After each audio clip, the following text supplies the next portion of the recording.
Hello and welcome to Trad Jazz Today. Dan Zeilinger has been a world-traveling trad jazz musician for the past 40 years. Some of his most memorable performances were on the lawn of the Edinburgh Castle, at the Imperial Palace in Japan, as well as TV shows and commercials around the world. Dan has met many people during his career and has spent many hours on and off stage with these musicians, talking about jazz, life, and more. Some are touring musicians, some are theme park warriors, and some are casual musicians who play on weekends with their friends.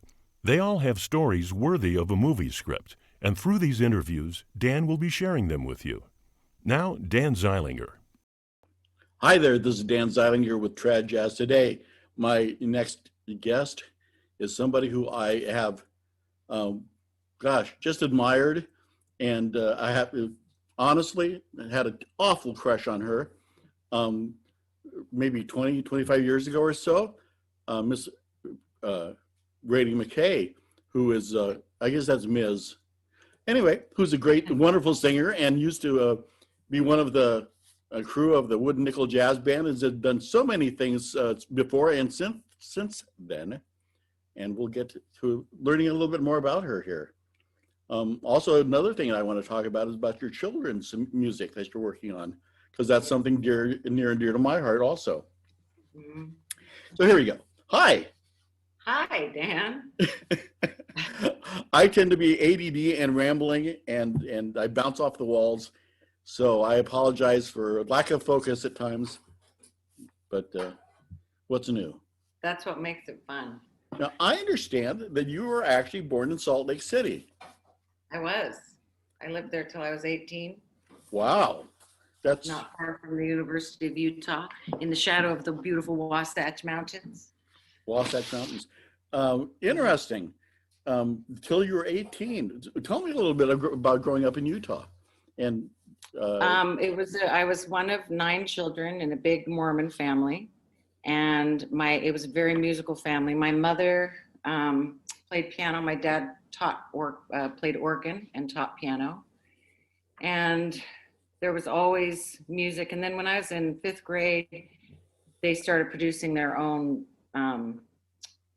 recordings of her music, and that became huge. So from 5th grade till 18, I was always surrounded by, I spent a lot of time watching things happen in recording studios, sometimes going in and singing in the little kids choirs on her albums and stuff. She did kids music. So, and then I don't know, what specifically do you want to know about? Well, do you have any musical siblings? 2 of my sisters are music teachers at the high school level. One of them has, it's in Utah, and it's a magnet school for the arts. So you can imagine the talent she gets to work with. Sure. And she has choirs of 300 kids, 400 kids. They're amazing. And everybody in my family has music as part of their life in some way. Yeah. Oh, I taught at the high school. Only piano. Piano was the only instrument allowed. So there was a lot of prescriptive. It was very musical, but it was very prescriptive. Get out those grammar books. Yes. Go ahead. Oh, I was going to say, get out those method books and pound away on piano. Oh, method, yeah. Method books. It wasn't until I met Eric Clevin that I realized that I opened my eyes and went, oh, there are good teachers who are just teaching in whatever way that student needs, I was just going to say that both myself, my son is a high school band director, and I've taught the high school level for the last 20 years or so myself. So I have a great simpatico for fellow music educators. And so what took you away from Utah at 18? I was cast in a summer stock theater production at a resort in Idaho along the banks of the Snake River. And we did 3 different shows a week. It was like in repertoire. And then during the day we had jobs. I would open up the restaurant for the fishermen. So we opened at 6. I was a horrible waitress. I never even had a cup of coffee. I didn't understand that, coffee had to come at the same time as the toast, and I was bad at it. But I was cute and friendly, and I made a lot of tips. I realize now in retrospect, but it was beautiful. It was on the banks of the Snake River, and I saw a moose out there once, and then we'd do shows every night. We'd go sit in the natural hot springs in West Yellowstone, and we were kids, so stay up all night. And, Well, I see that you have a real founding in musical theater. You have any favorite roles? I got to be Anita in West Side Story. I want to be in America, and I got to be Maria in Sound of Music. That one was really, really fun, but very difficult for me because she's, it was Julie Andrews, and I felt Hard like act every follow. woman in that nuns choir could out-sing me. So they were very friendly and encouraging, but it was scary to me to have that part in this room full of very gifted singers, but it was fun. And then I played Eliza in My Fair Lady. Wow, wonderful roles. Mm-hmm. So did you go through any vocal training? Were you classically trained as a vocalist? Because Yeah, I know that you were primarily a dancer, weren't you, at one time? Or did you always do both? I was a dancer, and those two things are mixed up because the first role I was cast in Salt Lake when I was 15 was the 16-year-old in Sound of Music, Liesel von Trapp. And I was told at the first rehearsal by the musical director that the choreographer, that was the only real dance number in the show, so he got his top pick for that role. And he wanted me because he liked my dancing, and the musical director said, okay, as long as she agrees to start taking voice lessons. So I started for that role, and then I continued with it all through high school, and then started up. I tried to find the best teacher I could in the area I ended up in, which was Fairfield. I came out to teach for my sister. I'm skipping all around too, but I ended up in California because my sister had married a guy from there. She was opening a studio, and she hired me to come out and teach, song and dance to little kids. Oh, and it sounds fun, actually. It was really fun. And where was I? I was just thinking back on that. That was really fun. She had about 140 students at that studio. She divided them by age.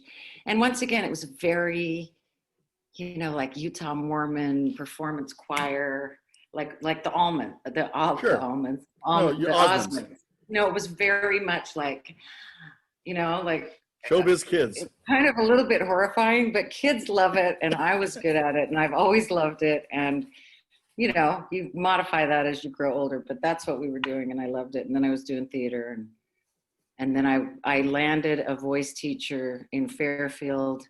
I had been calling her and calling her and calling her. She kept saying, I'm full, I'm full, I'm full. And then she came and saw Annie, and I was Lily St. Regis, crummy orphan, living in the, it was a fun role. I got to fling my legs all over the place, and that sounds horrible, but it was. No, it sounds like you've had to adopt a lot of accents on top of it all. Yeah, I used to be pretty good at language and accents and all that stuff. Between Maria to was that Liesel to this one, and you have all these interesting affectations that have to be incorporated within the singing, which isn't easy. Classical training helped because, of course, you're singing in German and Italian and sometimes French. And I think that was one of the things that I loved about singing, that I excelled at in the beginning. I had to work hard for pitch and all that stuff, like anyone who's just not a naturally born great singer does. But the thing that I took to was the feel of words in your face. Yeah. So no, I envy singers. I do as much singing as any Dixieland guy does, which is more showbiz than it is pitch, but which I'm sure you understand. And wait, so now say that again. Which is more showbiz than pitch? Oh, I'm saying singing with a Dixieland band, as I do, as a tuba player with no voice training. As long as you present yourself well, the audience is usually pretty forgiving as far as pitch. Well, yeah, because it's fun to hear the melodies. It's fun to hear the words, and I think it's partly what that music is for, is to just be able to participate in a way that honors the music. And sometimes the lyrics are so great, if there's not a trained singer up there, I love it when the horn players just sing a verse. you know? What is it about it that you enjoy? I like that they're honoring the song and including the lyrics. It's Sometimes, interesting. Oh, go ahead. sometimes it makes me nervous as a singer when it's like they're playing their horn beautifully, beautifully, and then they come out and sing, and it's not quite as beautiful as they might think it is. But when it's a throwaway song, you know, when it's just for fun, you know, I gotta go down on Django, whatever they're singing, and it's honoring the song, and it's not about I'm going to be a singer now. Then I always really love it. Yeah, sometimes some renditions of Closer Walk with Thee are a bit hard on the ear. Thank you, and I could listen to Brian sing. Oh, what's the Louis Armstrong song? I see trees of green, a Oh wonderful yeah, world. Wonderful World. You know, but sometimes you hear that done, and it's like, oh no, you really I'll should tell have you what asked really someone who annoys knows me how to. about people who sing that song is when they try to do Louis. If they just Yeah, sing, like Bill Dendle does it in his natural voice, and it works out just fine, you know, right. as because And Bill Dendle can sing nicely. Yeah. yeah, he has a nice, he has a nice everything. He's a good musician. Yeah. But you know, the guys who are intently trying to make it gravelly, or they don't understand that Louis was about the timing. It wasn't about the affectation in his voice, you know. Right. So, That's exact. Thank you for pointing that out. That's exactly it. and I always nobody has feel ever that nailed his timing. Louis was authentically Louis, but you're absolutely right. Everyone goes for the voice and they don't go for the feel. But see, now it makes sense now, knowing that you had such strong theatrical training, as far as my fondness for your performances.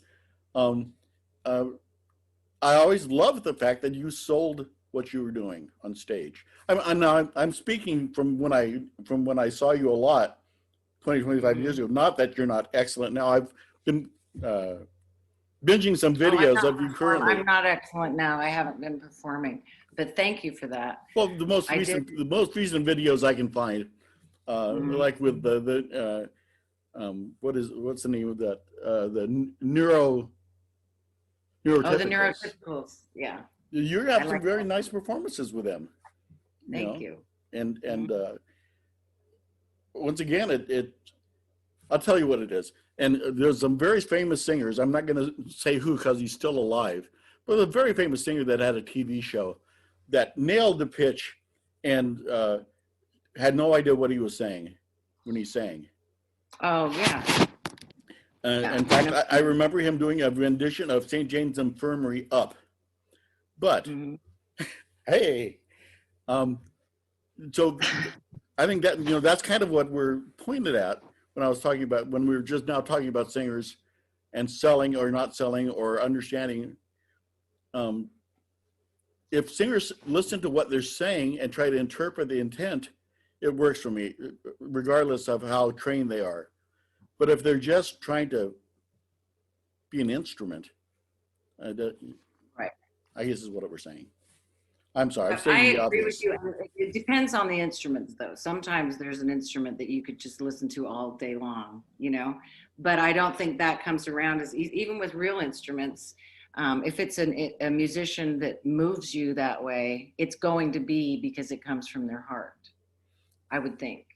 Well, put in a very bizarre, off-the-wall comparison here. Luciano Pavarotti. I loved the passion in what he sang. And you could listen to the exact same aria done by another tenor that was technically superior, but it didn't have the passion. And I know that's kind of a strange comparison, but that's basically what I'm talking about. I don't think it is. I'll tell you a little anecdote that actually was very good for me because I was feeling really, I always felt very self-conscious about my singing. I loved performing with a band. I loved having that best seat in the house where you can feel all of the beats go through you first before it even reaches the audience. And I loved dancing, you know, I loved being on stage. I liked having a whole bunch of people smiling back. You know, that's a really joyous place to be in where there are people being moved at the same time and feeling the same things at the same time. And it was a real blessing and I loved it.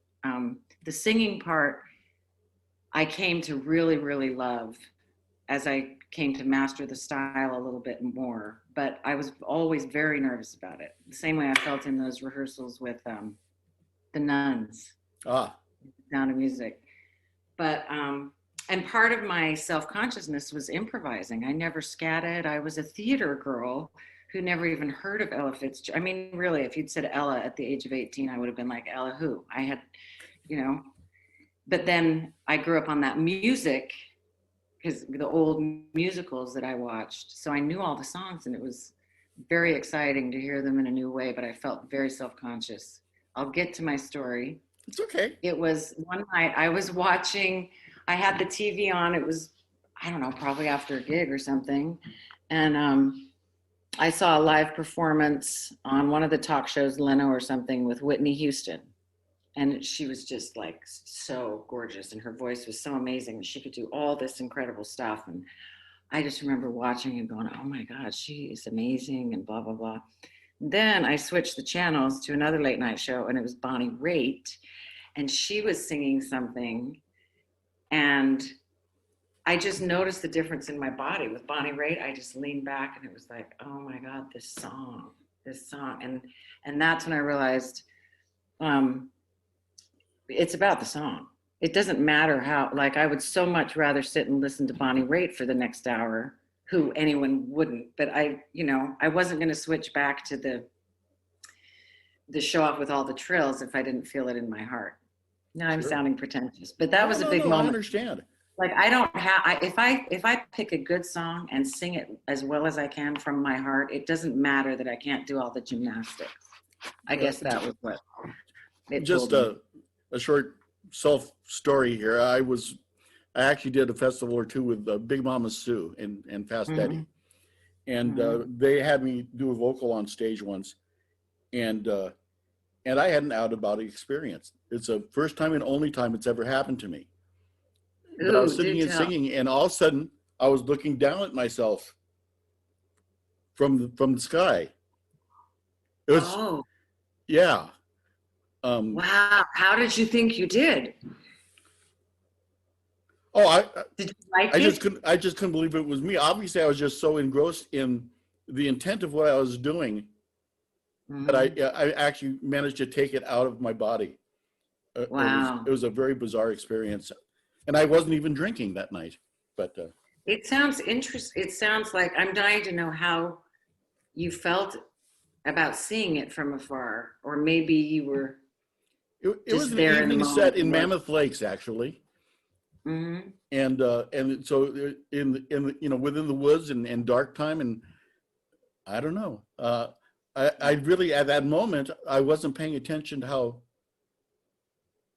the guy was okay. I mean, I was conscious of what was happening, and so I was just. Thank you for listening to this story. I don't think I've ever told it to anybody. No, I'm fascinated. I'm intrigued because the only time I've had like a dissociative out of body, like watching what was happening, it was a scary moment. It wasn't so I'm very intrigued because I've heard people talk about this, but I've never had an out of body experience where something.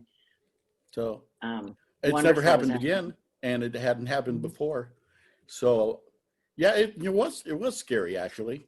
Because I didn't understand what was happening. You think, am I dying? You have some interesting thoughts in that moment. Yeah. It might have been the lack of oxygen up in Mammoth. So who knows what happened? Oh, it could have been. It could have been. I was there when I was big and pregnant with my second son, Dexter, and he was born August 28th, and I was using that oxygen on those stages that weekend. Yeah, if you remember right, they kept the bottle of oxygen. Their festival's like July, correct? It was. It's no longer, I don't believe. Right. And so, yeah, I was very grateful for the oxygen that weekend. So you talked about how you've come to enjoy singing and be a little less self-conscious, but how do you really feel about your washboard playing is what I want to know. That's what I'm doing. Well, I'm not doing much music at all anymore. I miss singing. I haven't been able to sing for a while. And The washboard, I don't know. I'm a crappy washboard player, but I have fun with it. I have a very good sense of percussion, but I've never developed the skills that I needed to actually be a skilled percussionist who can just walk in and do the thing that is needed. But hey, if you're playing something that fits with the one or two beats that I know or grooves that I know, There then can I only can be so many Ralph celebrate. Reynolds out there, you know? Say that again? There can only be so many Ralph Reynolds out Yeah. there. Yeah. So Yeah.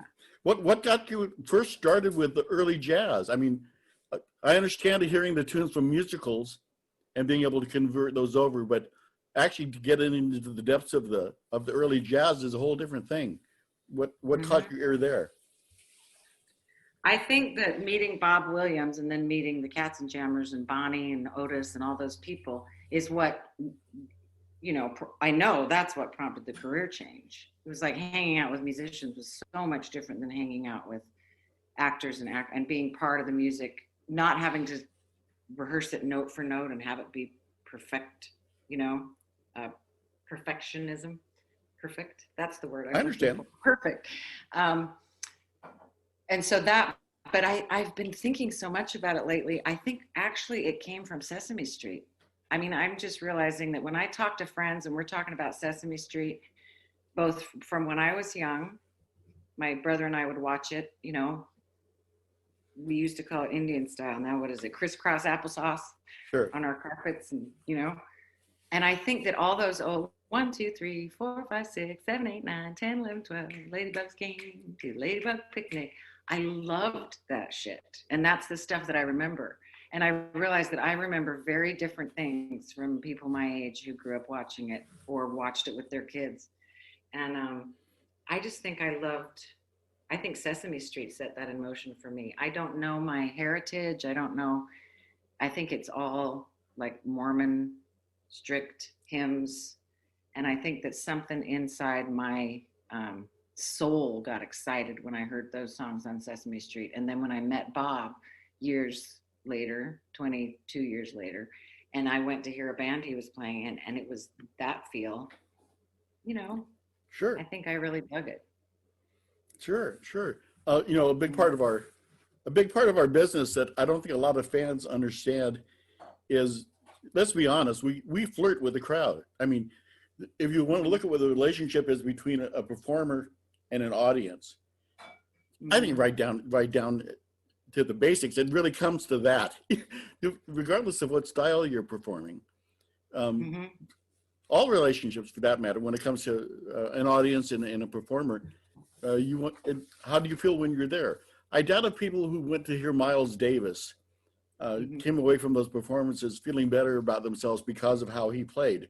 Not that I didn't, not that I don't love Miles Davis. I don't know, but you can't disregard the fact that whatever they felt, it was something. I don't think that art should always be just to make people feel happy. Like, I love that about Dixieland music. I love that I feel so happy, and I don't know that I would have the courage to be on stage not trying to make people happy. I've done it before. I've been provocative and I've been emotional, but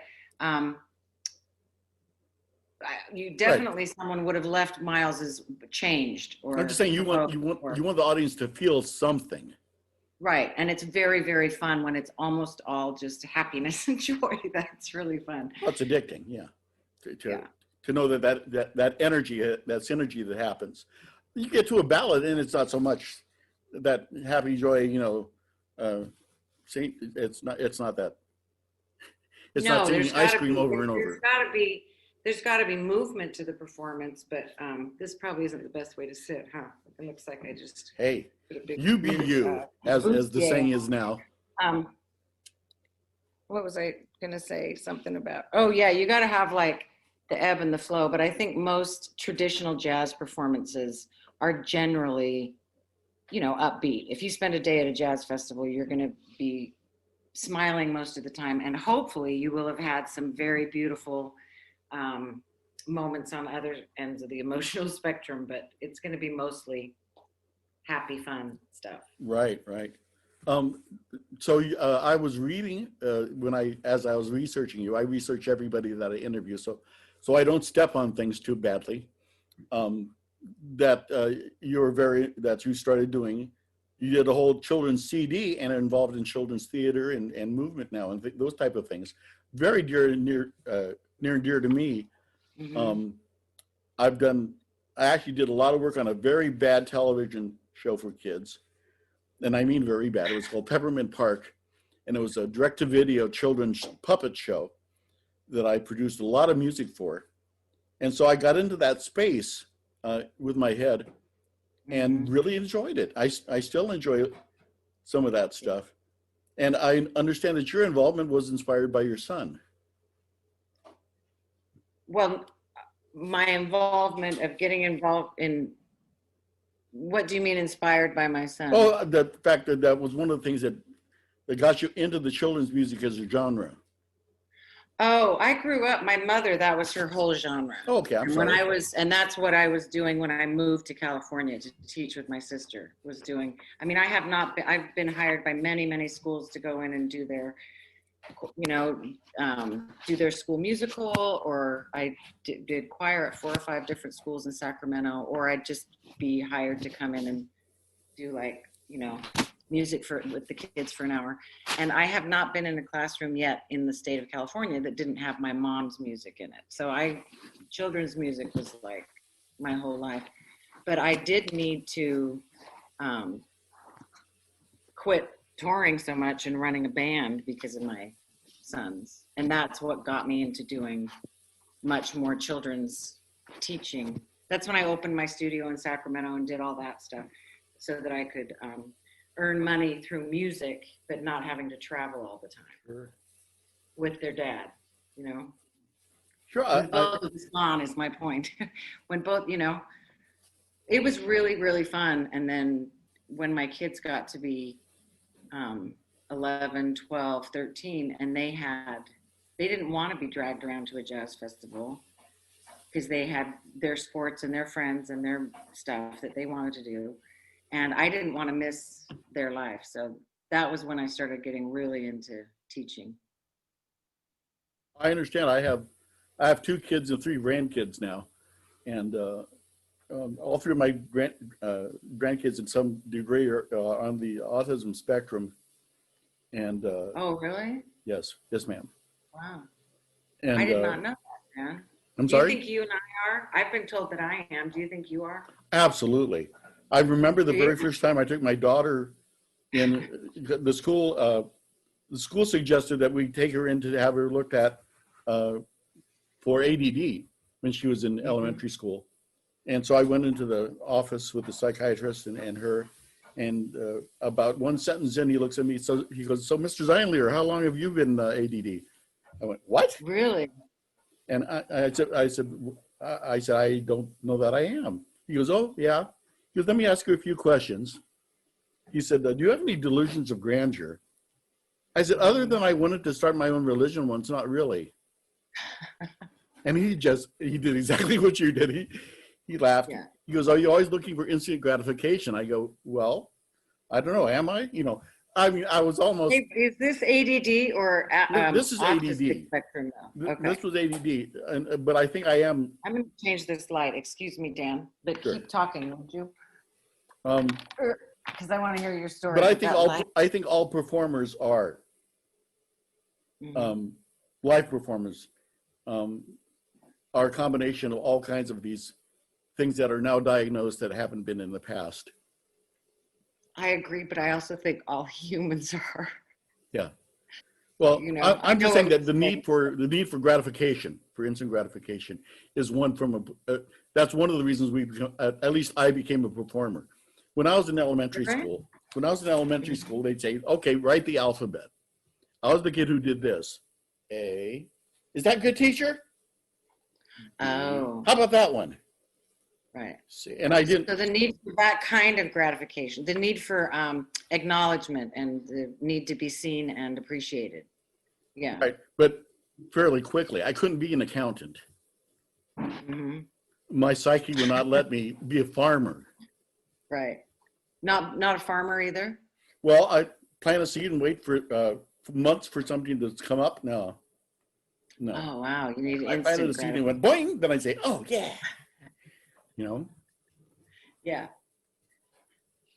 So how did that work with you, like with practicing and stuff? Because I know that sometimes, because I grew up playing the piano and also with voice lessons and dance and stuff, you can practice and feel like I'm not getting it. And then all of a sudden one day you just have this thing that you've been practicing for a week or 2 months. It just is there. So that's a little bit of a seed. That's not instant gratification, being able to learn an instrument. Well, practicing for me was escape. Get out of the house. I didn't live in an encouraging environment like a lot of my peers have. It was, can you practice Lady the Baby's Asleep, or would you go in the garage and do that? Or until, of course, something happened where it was a little bit famous, and then all of a sudden it was, my son's a musician. But yeah. But up until that point, it was, are you sure you wouldn't rather be a truck driver, Dan? Really? So it's an interesting thing. Although my dad played sousaphone in college, and my mother sang in the choir at church. It wasn't so something. They liked it to be an avocation, but they couldn't see it as a profession. And I couldn't see anything else. Correct. Right. So what? Lucky for you. Yeah. We weren't here to talk about me, but I like talking about you, though. I get tired of talking about me. I'm fine with however you want this to go. These are just meant to be conversations. So we can archive these personalities and these people who play this kind of music and have sung this kind of music. I've interviewed people that have only had one gig with me in this style that went on to do other things.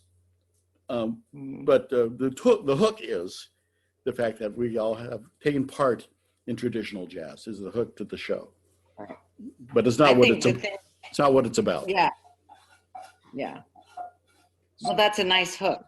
It's a nice, rack to hang all your different. No, I've been trying to get Otis to do an interview, and not much success. I mean, I've sicked everybody on him. I spent time with him with 10th Avenue. He was on tour with me when we were both doing 10th Avenue, and for some reason I can't get that guy to come on and give me an interview.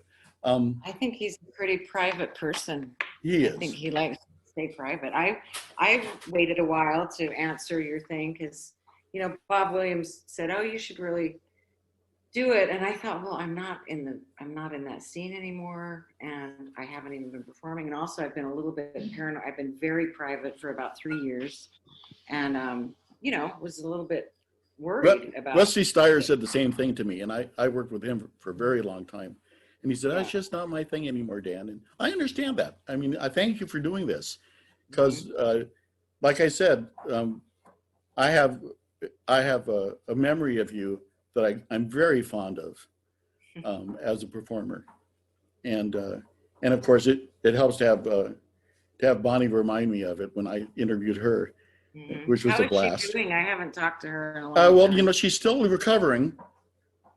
She had some hip surgery done. Oh, I didn't know that. Okay. And give her a call. She considers you a sister, obviously, and we had her and I bonded because I pissed off Doug so much when we used to communicate on our kind of music, the Dixieland blog list. Anyway, that's another thing.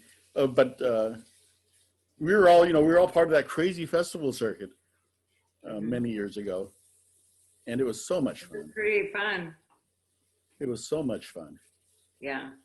It became I remember once we were in Victoria, British Columbia. We were playing in the big curling rink. It's like the one in Sun Valley. They've converted it into a big arena type thing. And I can't remember, we were coming off stage or something, but it was back when Wooden Nickel was, we were really popular on that circuit. We had a lot of people. You guys were superstars, man. It felt that way for a little while, but in this very strange little world, you know? And big fish, little pond. Eric, one of them said, very tongue in cheek, we were standing there and there's all these people that looked a little bit crazy when you're new to the scene. Like if you didn't go around that scene, to show up and see all these people in the old-fashioned clothes and the parasols, and sometimes the couples dressed the same, and it was very strange and exciting. And I think he looked around and went, "Hey, we're kind of famous." And it was like just really funny, the juxtaposition of like people wanting your autograph and buying your CDs and realizing this is not a scene I ever thought. I'd never seen it before I joined it. So Yeah. No, it's a little niche market in the world. But you know what? I was just talking to in one of my other interviews about how neat it is to see people that are that active that long. I'm talking about the audience and the musicians for that matter. In fact, I just recently interviewed Chet Yeager of the Night Bloomin' Jasmine, and he's 96 and still practicing an hour a day. Yeah, you know, Chet's amazing. And so it was a fun interview. It'll be coming up here the Wednesday before Christmas on my channel. I will very much enjoy seeing that. Yeah, I miss seeing Chet. He didn't retire from the scene too long ago. well, yeah, I still play with him in some of our local jazz societies. Yeah. Wonderful guy with great stories. Mm-hmm. You know. Yeah. Now, so you were with New Reformation for a while too. No, I wasn't really. I did a tour with them. Well, that's being part of it for. Well, I was just wondering. And what? Tell me about the Neurotypical band. What was that? What's that about? That was well, when I left Wooden Nickel, then I was able to stay on the scene because Tom Hook hired me, and that meant that I could still stay a part of it, but I didn't have to be in charge of it. I didn't have to manage it. I didn't have to do anything but show up knowing the songs, you know, and it was less frequent, and it wasn't with both of my kids' parents going off at the same time all the time. So I could coordinate it around his dad. And then, so I did that for a while. And while I was doing that, I did a lot of different things. I had a band with Bill Douglas and John Gerton for a little while. And then the Neurotypicals, I think it was talking to Otis Morning again. I was doing a lot of guest artist things with him. Sometimes he played with the Tom Hook and those guys. So I was still very much in the same world with Otis, and we started talking. And Daryl Van Druff, I had met Daryl Van Druff, and I got to know him. Actually, I met him at Eric's funeral. Eric was the bass player with Wooden Nickel. And at his funeral, that's when I first really hung out with Daryl Van Druff. And I was like, this guy is so cool. We need to like hang out more. And then Otis loved Daryl, and it just worked out that and then Nahum Zadibel, when I met him, and I think Otis recommended him. I just thought it was just this really cool group of people. And I love that. That's one of my favorite recordings that I've done, that album with them. So it's good stuff. That's how that all came about. I have to admit, after I interviewed Bob, he was very kind, and he gave me a thumb drive of all of the Wooden Nickel albums. Yeah. He had those made up with our little, I think our names, the name of the band is etched on them, and they have a little magnet clip, and those are slick little things he did. They really are. Mm-hmm. But for me to be able to put a USB drive in my computer and listen to that band again, how joyous. It was. So does that have all 5 of our recordings on it? Yes, ma'am. Wow. That, I don't know how I'd feel going back and listening to that. It would be fun though. Oh, bring back some memories. I know. Well, the memory is a different thing for people who were in it. As somebody who was an audience member, it just makes my heart soar. Really? It was a very special band, and with very special arrangements. And they weren't moldy The figs. arrangements were amazing, I think. They weren't moldy figs. And the interesting things that Bonnie was doing, now that I got to know you guys from these interviews, if nothing else, boy, my respect for the band has just even gotten greater. It was a heck of a group, you know, musicians, not just Dixieland players. Great musicians were on that group. It was an interesting combination of, I think, Bonnie and Bob and Otis were really steeped in traditional jazz. It was new to me, but I loved it. I think it was new to Eric, but he had done some of, I'm not exactly sure, but and then I know that Brian was coming from more of a show and orchestral background. It was an interesting combination of tastes and skills, I think, that came together very nicely for some of those arrangements. I must say, and I haven't told Bob this, so if he watches this interview, which I'm sure he will, don't mean to offend anybody, but came off almost too slick. Bob, the arrangements are almost too slick. You know, from a guy who comes from a Dixieland background. Mm-hmm. I mean, they're very nice, and I love the band, but it's not like a bunch of guys getting together and jamming.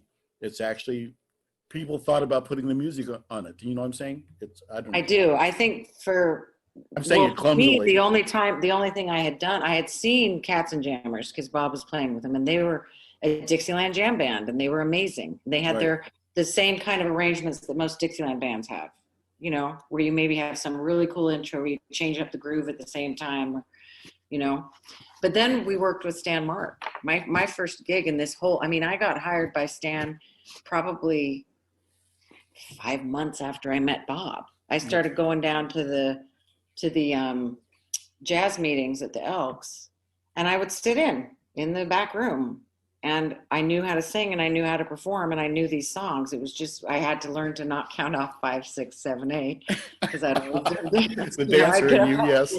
5, 6, 7, 8. And Bob was really cool. He'd go, "You sound like a moron counting it off 5, 6, 7, 8." And I would shoot back with, "No, you sound like a dancer."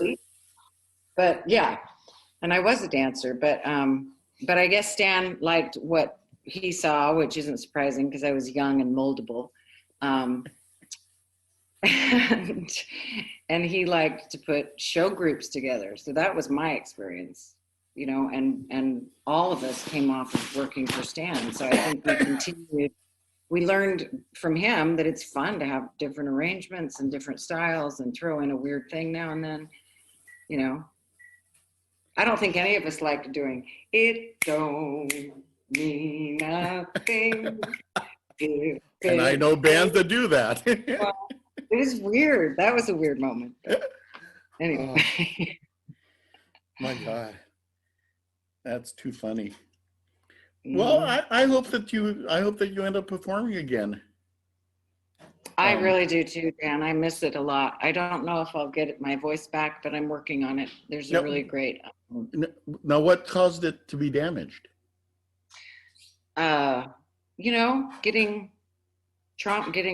I went through a horrible marriage, and that was the out-of-body experience. Getting choked, I think, affects your voice. I would imagine.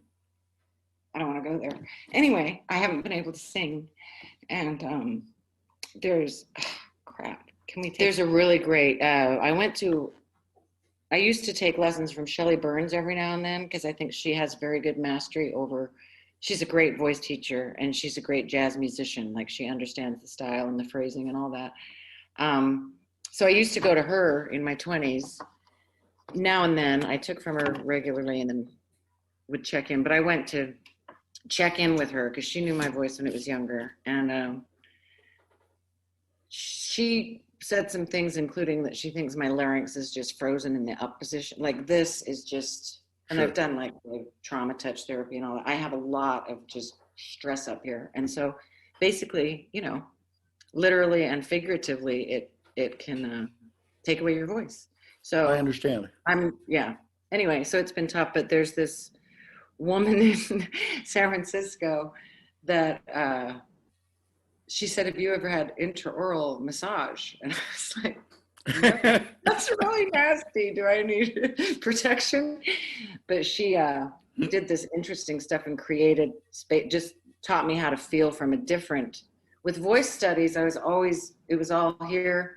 I never like went back into my jaw with any of my training. Right. So now I'm starting to learn to pay more attention to what's happening back there. And I think there's a chance that I can get it back. And I hope that I do, because it is an enormous loss. It was my daily therapy and I didn't even know it. I sang all the time. It's a daily loss to us. Oh, well, Sorry. Well, no, I understand that, but You have the recordings. I do, and I cherish those actually, and the memory. But I think we're going to make it happen. I think you can make it happen, and I'll at least put some prayers out your way. Thank you, Dan. I appreciate that. And you don't have to. You can choose if you don't want to edit that out. Don't. Whatever makes you happy. Bob gave me a pep talk. I was like, I'm really nervous about this interview because I'm so on edge lately. Oh, I'm glad you do that. Think about that. Talk about the old fun days. And the biggest editing challenge I've had was interestingly enough was Corey Gem. Corey Gem, how's he doing? I need to look up more of these interviews. He's doing. Oh, I've got over 70 now that I've done. Okay, I'm going to start. I started in July. I started in July, and I've had enough to drop 3 interviews a week since July. So I'm happy for you, Dan. Well, I'm not doing it for likes or. I don't have enough. I don't have nearly enough subscribers or anything else to make any money off of this. But I do want to. I do cherish these people that I've asked, and that includes you. Thank you. And I want to make sure that so many of our friends, one of my dearest friends, George Probert, I didn't get a chance to interview. I did. So many of these personalities have been lost, other than their playing, and it's not. And we're not just our playing, right? You know. I met George Probert when I was still too naive about jazz to appreciate his contribution. I recorded a song with him and I always liked him a lot, but I didn't, it took me a while after that to realize, oh, that's who George Probert was, you know? Yeah. I really enjoyed in his playing, but he was quite a bit older when I first met him, and you know, I haven't had a chance to do my homework yet. Just the personality, you know. I mean, other than the fact that he's a wonderful player and he was a great champion to all of us Southern California guys. One quick George Probert story: he used to just randomly call musicians, whether it be me or Brian Shaw or Dan Barrett, any of the Southern California guys. And this would happen. The phone would ring and I'd pick it up and he'd go, "Danny?" I said, "Yes, George." He'd go, "Practice." Click. And he did that to all of us out of the blue. I can just imagine. For Christ's sake, Dan, what are you doing over there? You know. Right. Just wonderful stuff. And so because of these kind of people, I thought it would be important for people to hear our stories. If you saw the introduction to my interviews, I say that all these personalities have stories worthy of a movie. And I hope Hollywood pays attention. You know. Yeah. I think everybody probably has a story worthy of. I agree. It kind of blows your mind when you look around the world and every single person you pass, you realize there's an entire universe that I have no idea what's going on in there. But for 6 years, I played at Knott's Berry Farm in a quartet with Brad Roth and Rusty Stiers and a few people. And I stood on stage one day and I realized, looking out into the crowd as they passed by, that everybody had a little bag on their back of whatever luggage is the term that psychologists use, you know, that everybody is carrying around their own bag. And all of a sudden it made me embrace humanity and feel sorry for it at the same time. Which is why we have art and music, to be able to stop being so cerebral and heavy and worried about all the things. Those epiphanies are beautiful, but that would be a burden to walk in that state all the time. Being aware of everybody else's load all the time can be exhausting. So, you know, when you're at the stage on a theme park like that, it's like being at a festival daily, at a jazz festival daily, looking out at the crowd. And you just go, wow, you know. I would look at a couple would be walking by, a younger gentleman and his girlfriend or whatever. And this is back, you know, quite a while ago. And I'd be looking at the girl because I'm a terrible person. No, because I'm a typical male is the idea. And he would shoot me back a look. And what went through my head would be, you're walking across a theme park with this beautiful woman. Why are you giving me crap? I'm just appreciating what you already have. Wow. And that was actually the moment that made me go, oh, everybody's so wrapped up that they're not conscious of their surrounding, of what space they're in, you know. It's hard to remind. That's one of the best things, though, that's come out of all this weird stuff I've been through since 2011 is, some good therapy. And you realize, wow, you can be in whatever mood you want to be in based on the way you're viewing things. I've had to, retrain the way my brain thinks so that it's not always scared and is not always anxious and is not all that stuff. But it's just general good life skills that I would not have encountered if I hadn't been through some sort of. I've been through some trauma. therapy myself, by the way, Mm-hmm. and I do realize now that happiness is a choice. I think it's a much more difficult choice for some people. Oh yes. I'm sitting here expounding on everything you say, but I'm so. No, it's okay. That's okay. Yeah, I have had. I know people for whom happiness is a daily choice. And I've known people for whom they have to get hit pretty hard before it would occur to them to not be happy when they wake up. I think there are some people who naturally wake up happy. I think it is a gift that some people have. And I think it's a thing that most of us have to work at. And it's a choice we have to make daily. Yeah. But I understand. It is a choice, but I think it's very hard for some people to make that choice. Because if you're the type of person who carries other people's weight, who worries a lot about other people, or who is concerned about the burdens that other people have to bear, it's hard to just wake up happy, I understand. That's there, and this is there, and I can choose which one I'm going to look at, and it doesn't mean I'm denying all of this. What that realization did for me is define my role as a musician, as a performer. Because I already understood that part of my job was to help ease that burden with the audience. So that's all. Good for you.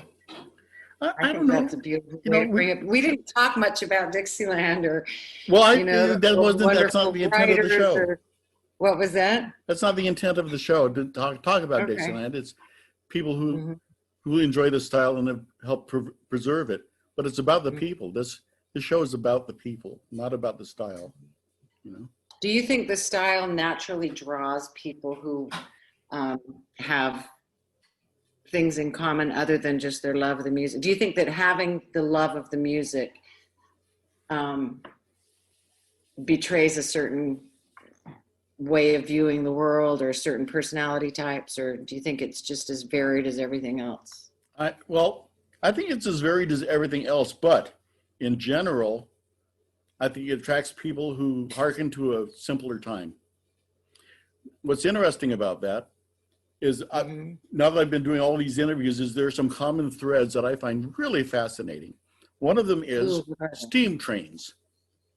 A lot of Dixieland musicians have a steam train fixation, and they're all into steam trains. That has to do with the hearkening back that I talk about. But however, just as much of a similar thread is high tech and geniuses. A lot of the people in this style are people that in their daily lives are on the other end of the spectrum. Les Deutsch, Les, I'm sure. He's a JPL scientist during the day. There are other people that are mathematicians and physicists. And Dan Comins is an accountant. And, there are some really incredible minds in this style of music. And the similarities, the common thread has quite often to do with intelligence, actually, for this style of music. And I don't know what that is. I mean, I don't understand why. I just know that it's there. Yeah, it's interesting. I think that for me, it was both that, just the style that I loved from Sesame Street days, but just also obviously the beautiful, as someone who loves the feel of words inside my mouth, the way that those composers and lyricists put the Sure. melody with the words just so perfectly. It's just, it makes me happy to make those sounds with my face. Well, it's funny you say that because there are lyrics, sets of lyrics that I always find that always tickle me. Things like Dinah. Mhm. You know, every night, why do I shake with fright? Because Dinah might change your mind. I mean, I just think that's hilarious. So you like the word play stuff, yeah, Yeah, the wordplay. when Or there's the clever wordplay, yeah. I find that, and Yeah. it's fun, and it's fun to say. And that's, Nagasaki is a great example. Back in Yeah. Nagasaki, where the fellows shoot back, the women wicky wacky woo. Can you believe those words? It's fun to say though. My sister and I, for me, I was thinking like Cole Porter or Irving Berlin, I think was perfect at writing melodies that fit the rhythm of how you would naturally say a thing.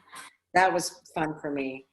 But the word, and then just the busyness but my sister and I actually taught ourselves, because it was fun and we were dorks, how to sing supercalifragilistics and ubby-dubby. Like we had contests with how fast can you do this thing with your, words. Sure. It's just always fun for me. But I still haven't mastered the way some of like Stacey Kent, I think, has such a perfect T and P. My S's have never been quite as tender and sharp as I wish they were. But it's fun to try. Oh, absolutely. Absolutely. Oh, excuse me. This has been a blast, Brady. Thank you so much. Thank you so much for doing this. I'm a forever fan, and Thank you. And well, I'm a fan of yours now. I mean, really, I think it's great what you're doing, and this is really you're very fun. kind. All right, so let's talk more sometime, and I'll continue to watch you. Absolutely. In fact, I talked.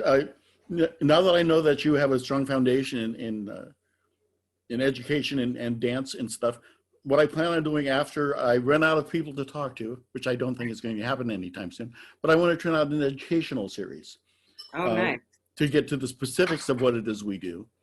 Do you know who did the best educational thing I've seen was Bria. When I first moved up to Trinity County, where I've been living, I brought a few different groups into town to do concerts and to go to, and they all did a great job. But Bria was such an interesting bridge because of the fact that she, with her band at the time, was using a little bit of electronic stuff. Yes. She'd come out there and play this great, the way she plays solo on her trumpet, and then do some electronic stuff. So she's a good, and then I don't know if you've talked to, I don't know if you know, like Molly Reeves and Nahum Zadibel, and I know that you probably know Jason Jerzak and those people from Blue Jason Street. was a camper when I was teaching at Mammoth Lakes. Okay. I also, later on today, I'm going to be interviewing Dan Levinson. Nice. And Oh, I've been cool. trying to get Bria from the beginning. And I actually met her when she was just her very first year of being in jazz band in Chilliwack, Canada. I was up there with Miss Behaven and Westy in the group. And I met her when she was 11. Although I don't think she remembers it. We've talked a little bit about it, and I spouted off some names she knew, but she just couldn't recall me. But then again, I'm forgettable. So,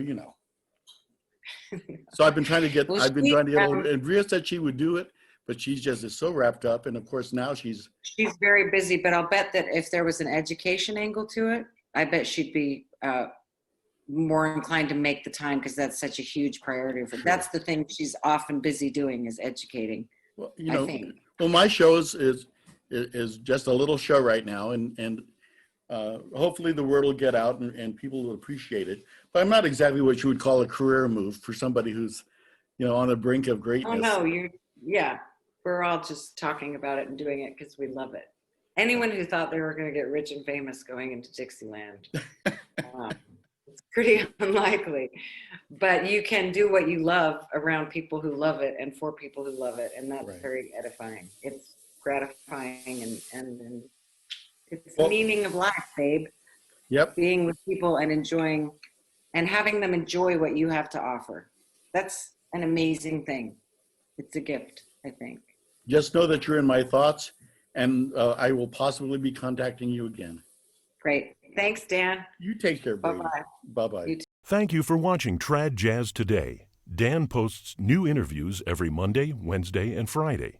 Make sure to check out the archive of past shows, and please give us a thumbs up when you subscribe to the channel. Bye.